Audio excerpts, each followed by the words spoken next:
IVM.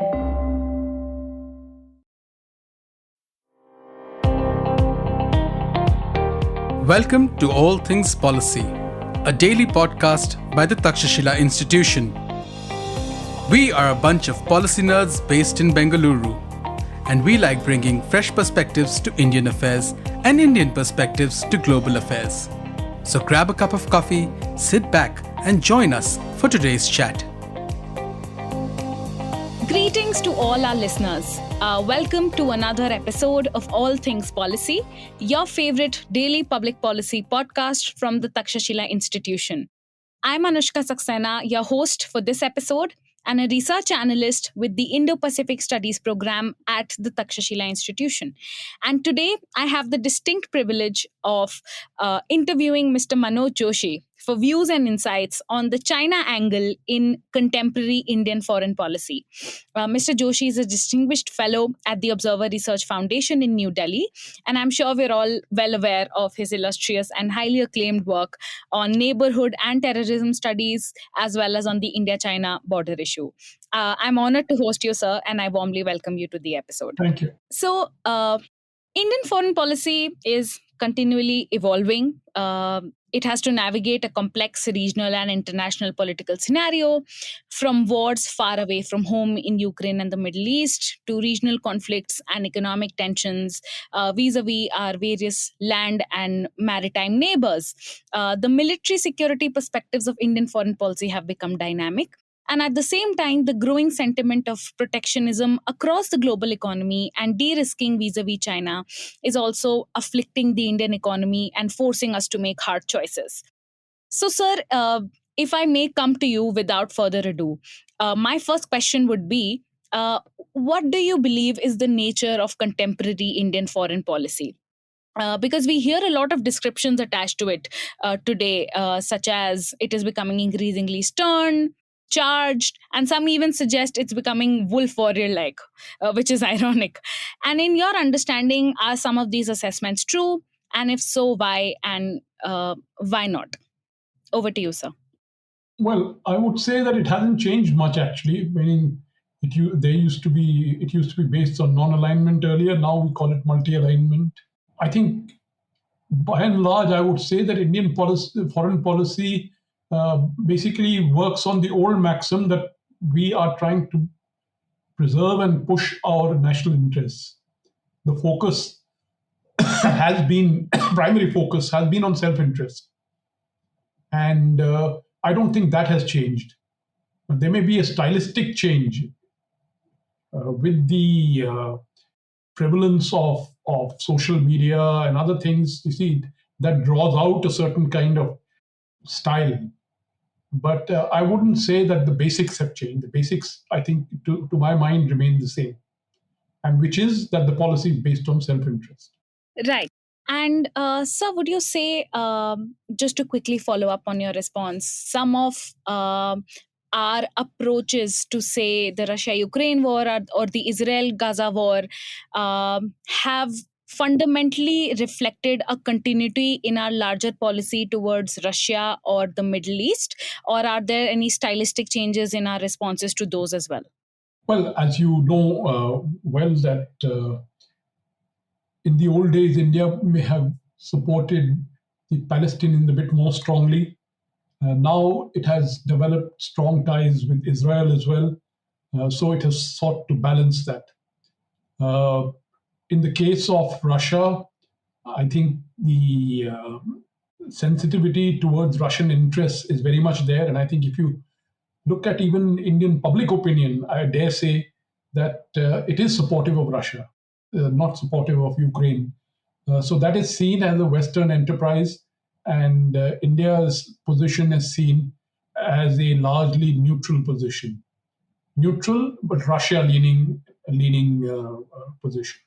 And sir, in terms of contemporary Indian foreign policy, the understanding is also that India's own biggest external security challenge is now China, and in both the military security and economic security domains.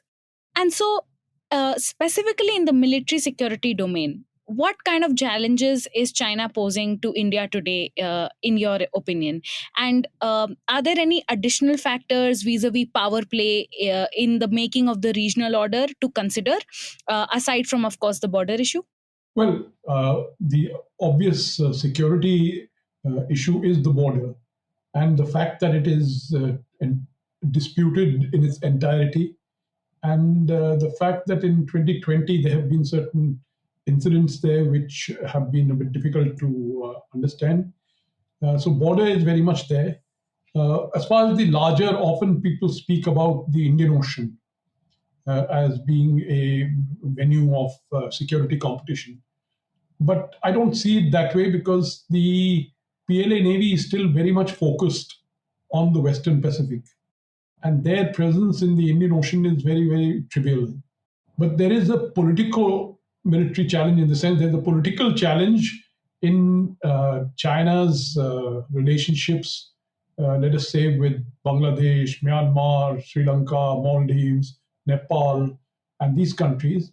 It's not that they are fundamentally anti-Indian, but the thing is that what you do see is that China, what we see is that China is playing on our turf, and there is little we can do about it, and except to handle it in a subtle way.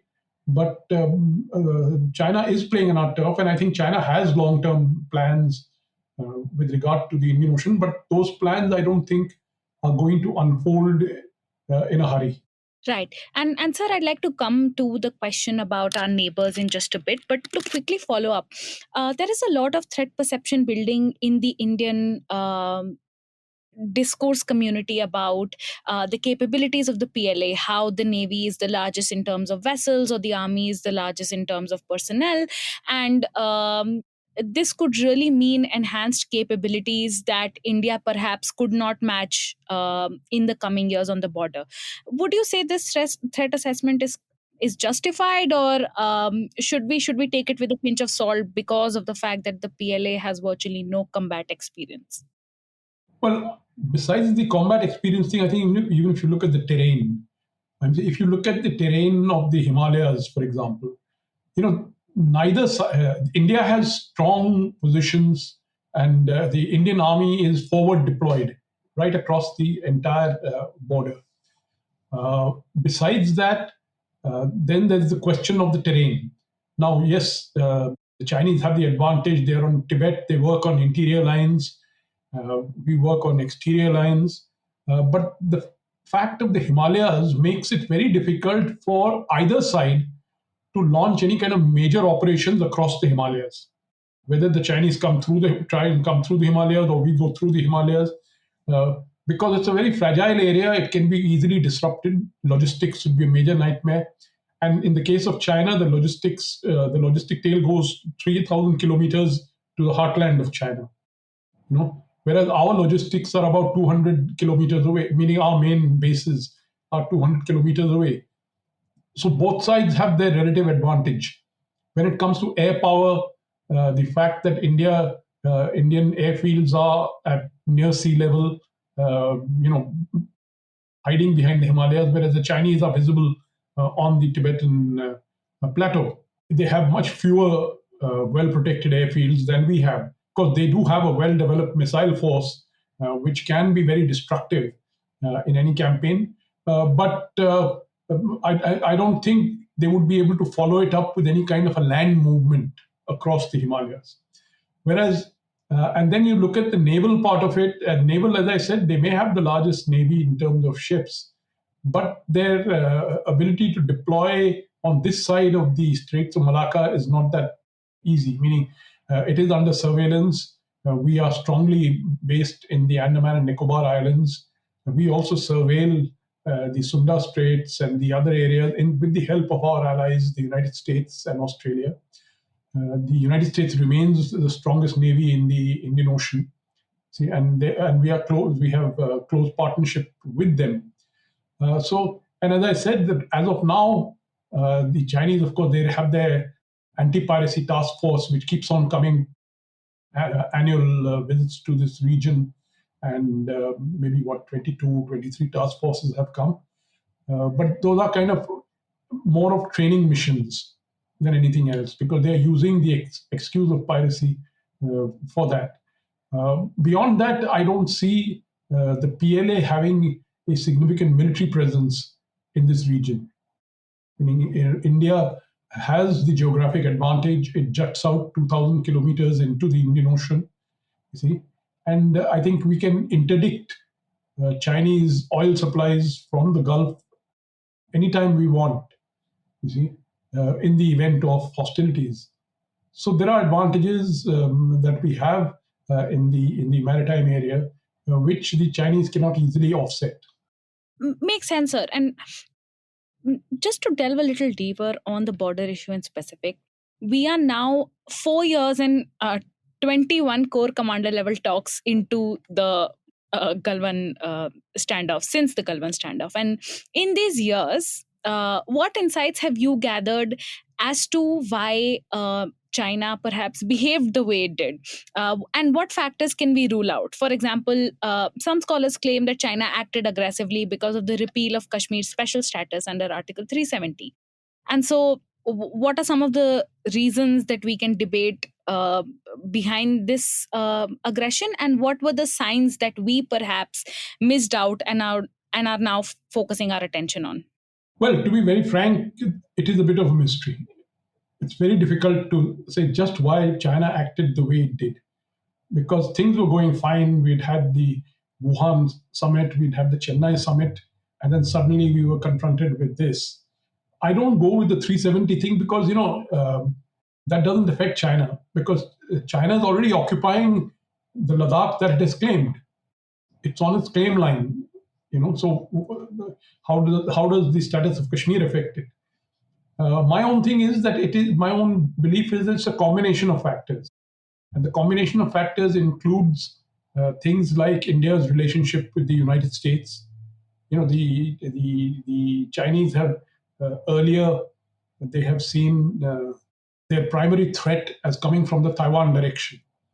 Not their primary threat, but their focus has been on the Taiwan direction. And the US, Japan, and those forces that they face there.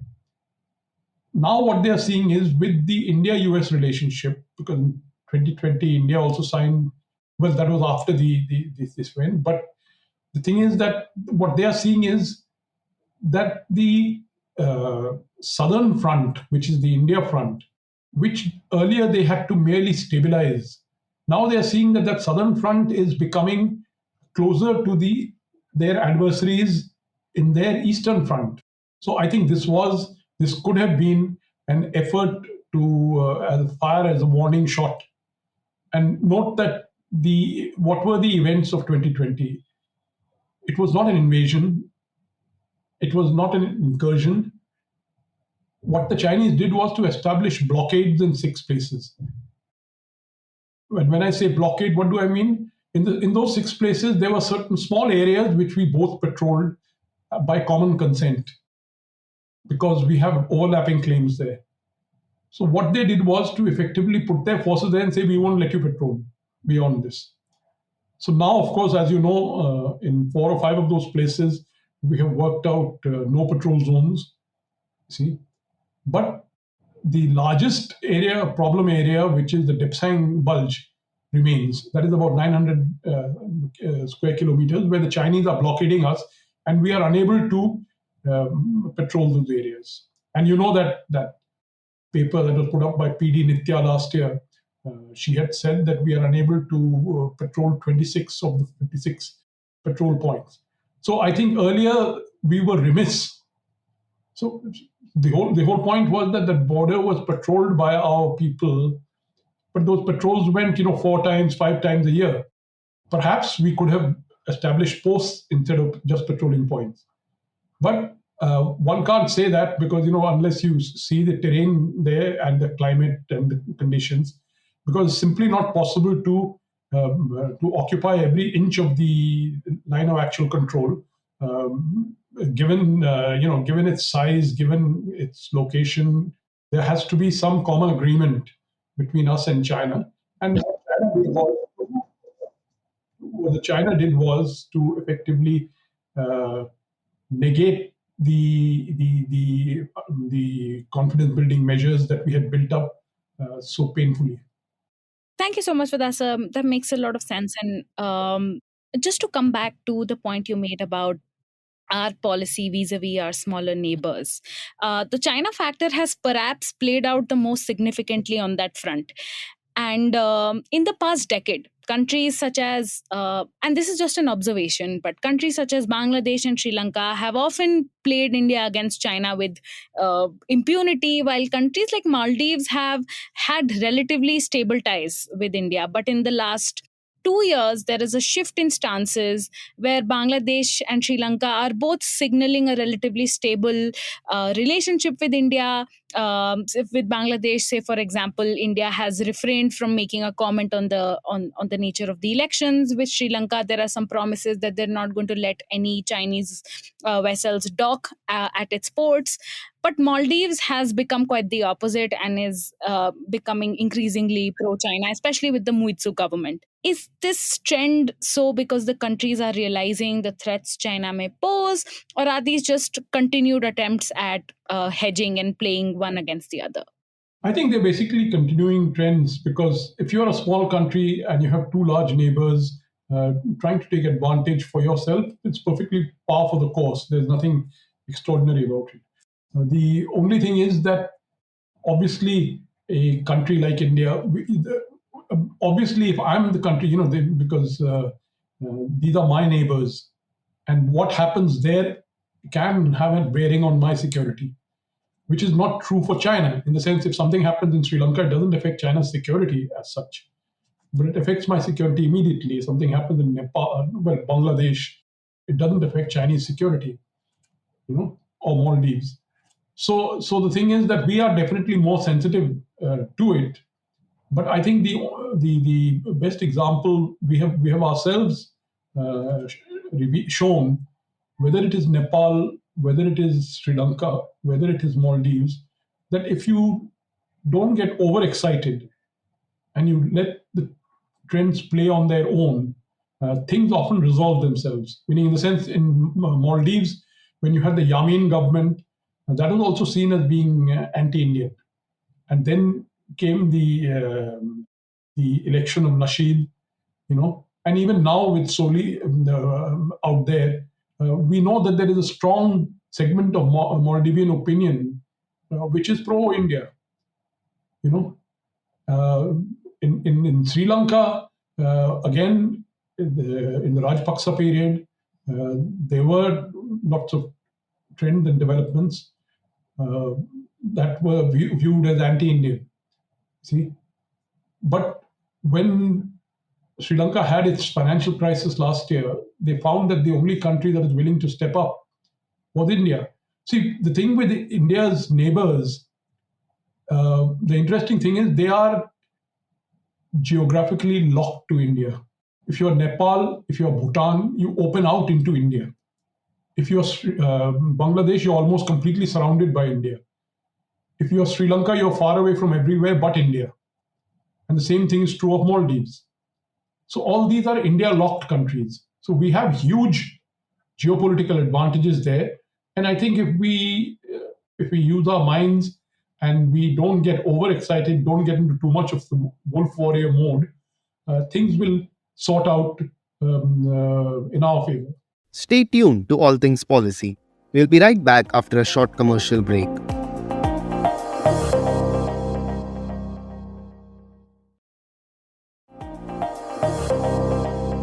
Right. So, sir, in that sense, would you say that Myanmar has kind of escaped the India log aspect, and in that it's chosen to favor its other bigger neighbor a bit more, and India virtually hasn't been able to get what it wants vis-a-vis, say, extremism in the northeast.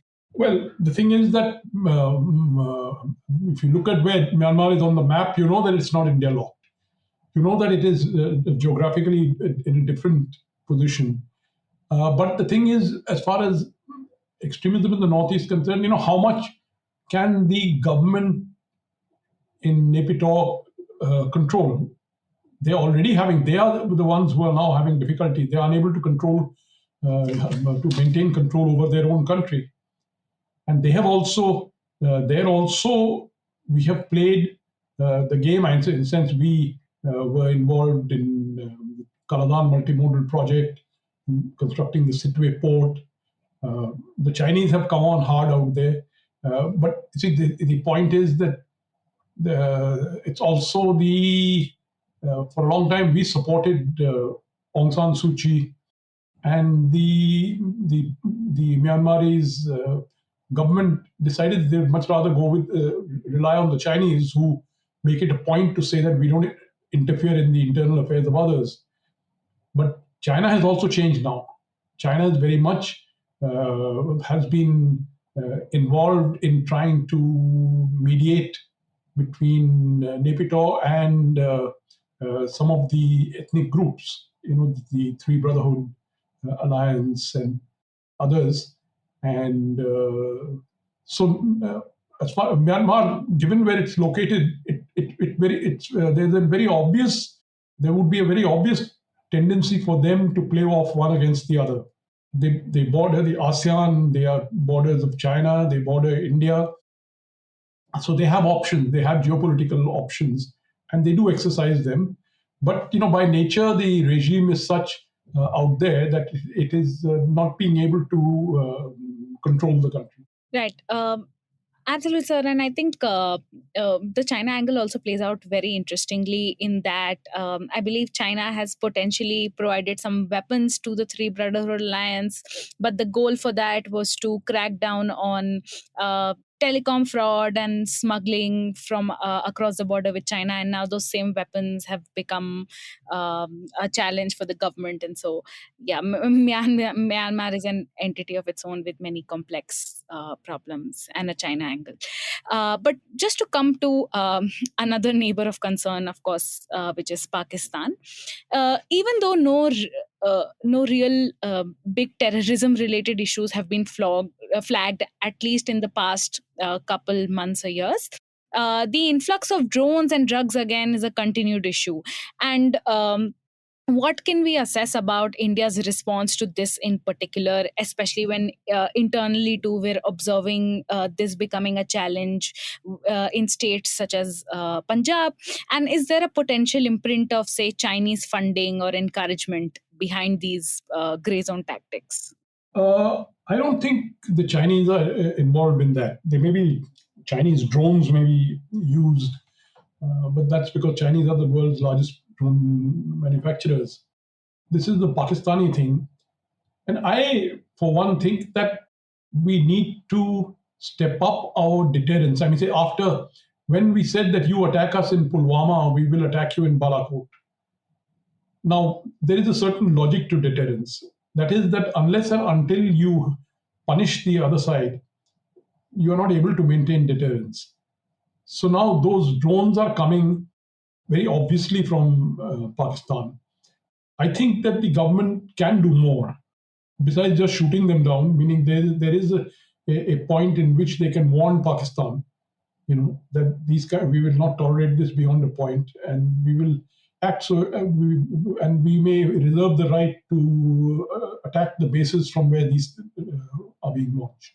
So I think that either you follow up on your own laid out policy in 2019, or you deal with Pakistan in the way you have been dealing with so far, which is in a largely defensive framework. That means we basically repel whatever whenever they try to hit us, we basically play it on a defensive in the back foot. See, so except when the terrorist act when it's a huge act like the Pulwama thing, then we are compelled to this thing. But otherwise, we just let it happen.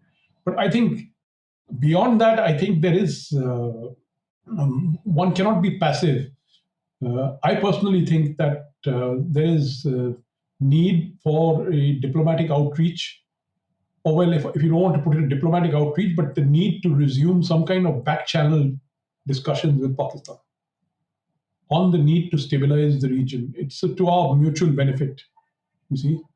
And Pakistan always claims that we are also suffering from terrorism and things like that. Some kind of engagement can be worked out or should be worked out to promote peace between these two large South Asian countries. Right. And on that, sir, both India and Pakistan are part of the RATS terrorism, anti-terrorism mechanism of this organization we know as the SCO, Shanghai Cooperation Organization. We don't hear a lot about it, but it does have a terrorism mechanism for the region as a whole, of which both India and Pakistan are a part. So, do you think that provides for an accurate platform for the two countries to try and discuss, or this is something that only back channel talks can help with? What was the platform you said? The Shanghai Cooperation Organization, Oh, the SCO. yeah, the Shanghai Cooperation Organization certainly. If we are doing diplomatic outreach, back channel, then of course we should employ all the channels and also get the Chinese. But the Chinese have been so bland about this whole terrorism thing so far. They've been so unhelpful in this. But as I said, we are members of SCO, so certainly we should utilize the platform to the extent we can. But I think the breakthrough will require a back channel process, direct bilateral process. Moving out a bit beyond the neighborhood, India's partnership with other major powers also has a China lens attached to it. So, you alluded to this earlier, and many accredit India's relatively recent proximity with the US and alignment on key strategic aspects like lunar governance through the Artemis Accords, or defense co production through IndusX, or even critical technology interoperability through initiatives like ISET. And that they've become possible because of the mutual challenge China poses to the two countries. But at the same time, there is also an acknowledgement that India's Russia policy is about the bilateral ties and the friendship alone, and it does not care for China's no limits partnership with Russia. And so, is this your assessment as well?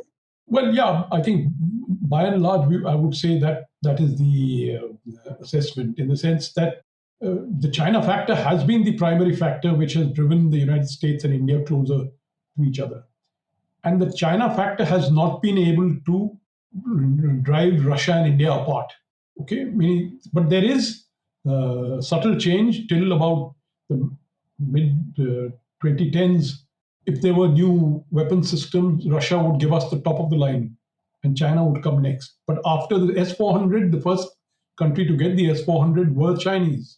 So there is an element of economic calculation also there, in the sense that if we are trying to replace Russia as our principal arms supplier by diversifying our imports, so getting it from the US and this thing, then the Russians cannot but want to promote their exports. And if the Chinese are willing to take it, they would this thing, because the Chinese can pay top dollar for it. See? So I think this is a classic case of the current era of geopolitics, where countries are very firmly putting their self-interest, before everything else. You see, and it's not a matter of ideology.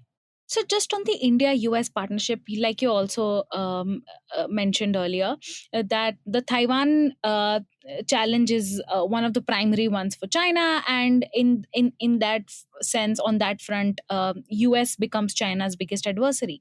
So, now that Indian US are talking about defense interoperability or alignment against a mutual challenge, is there a role for India to play in perhaps the Taiwan issue, if not with, say, boots on the ground or supporting any US defense endeavors diplomatically? Should we butt ourselves into this? I think we need to be a bit careful on the Taiwan thing, because we are already vulnerable on Kashmir. So Kashmir, most people don't realize, is not recognized by most countries as being a part of India. It's recognized as a disputed territory, whose status needs to be finalized. But in the case of Taiwan, most people recognize Taiwan as part of China, and there is one China, this thing. So there is a Chinese invasion of Taiwan, an occupation of Taiwan will not be seen in the same category, in the sense that, yes, it would be a terrible thing, it would be very destructive, it would be very wasteful, but people would still say that the Chinese are occupying a renegade province. Now, my worry is that if you start, supporting Taiwan beyond the point you're doing now, I think we have a certain relationship, which I think is quite good, mutually beneficial. The Chinese could step up support to Kashmiri separatism, and you could have the government in exile, in Kashmir. And don't forget that we already have the Tibetans here. See, and the Chinese have not made that much of a noise, all said and done, even with the Tibetans and the Dalai Lama. So I'm saying this is a fraught issue, and you have to be a bit careful because of the nature of the thing. But yet, I would say that we need to strengthen our ties with Taiwan on all other fronts, meaning whether it's the economic front, technology front, the other front. On the political front, we need to be a bit careful. Well, that makes a lot of sense, sir. And I would have one final question for you before we conclude this episode. So, going forward, what, in your opinion, would be some of the key structural issues in the India-China partnership that we should try and study more and look out for, especially as both countries compete for leadership in the Indo-Pacific or in the global South? I would say that the key thing is that all said and done, we are neighbors. We may be hostile neighbors, but there are areas of cooperation, and there are areas of conflict, and there are areas of competition. So we need to identify these clearly, draw red lines wherever we can in these particular areas, and I think we can still structure a mutually beneficial relationship and stay out of the possibility of war, which would be completely devastating, in the sense that for both countries, whether it is Taiwan, whether it is here, any war, meaning we've seen what is happening in Ukraine or what is happening in Gaza, and especially India and China, which are heavily armed, their nuclear weapons powers. Prospect of war is not a thing. So, as I said, we need to draw the red lines. We need to compete. We need to cooperate. You see, so we have to structurally work out this relationship. As I said, make the red lines clearer and say you can do this but not this. You can do this but not that. And primarily for us, a lot of it has to do with Pakistan and China's tendency to look away from the issues of Pakistan's support for terrorism. So yes, China is committed to Pakistan. China is committed to Pakistani security, but we have to diplomatically perhaps urge China to, at least in one particular area, not to do so, which is the area of terrorism, which would be perfectly fine. So the problem with China is that it has become all-encompassing, the whole thing. And so they have been, I would say, taking a very, very questionable stand with regard to Pakistan on this very difficult issue of terrorism. Meaning in the past, they have done all sorts of things. But I'm thinking at this point, we should focus on the China-Pakistan relationship and also make our red lines clearer there, on the China-Pakistan relationship. Right.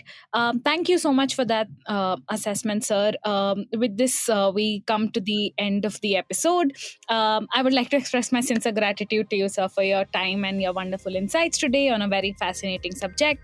And as we conclude, I would also like to encourage our listeners to pick up Mr. Joshi's 2022 book, Understanding the India-China Border. I have really enjoyed reading it, and I hope others will as well. So thank you once again to you, sir, and thank you to our listeners for tuning into another episode of All Things Policy. Thank you. If you liked our show, don't forget to check out other interesting podcasts on the IVM network. you can tune into them on the IVM Podcast app, ivmpodcast.com, or wherever you listen to your podcasts. You can also follow IVM on social media. The handle is @IVM Podcasts on Twitter, Facebook, and Instagram.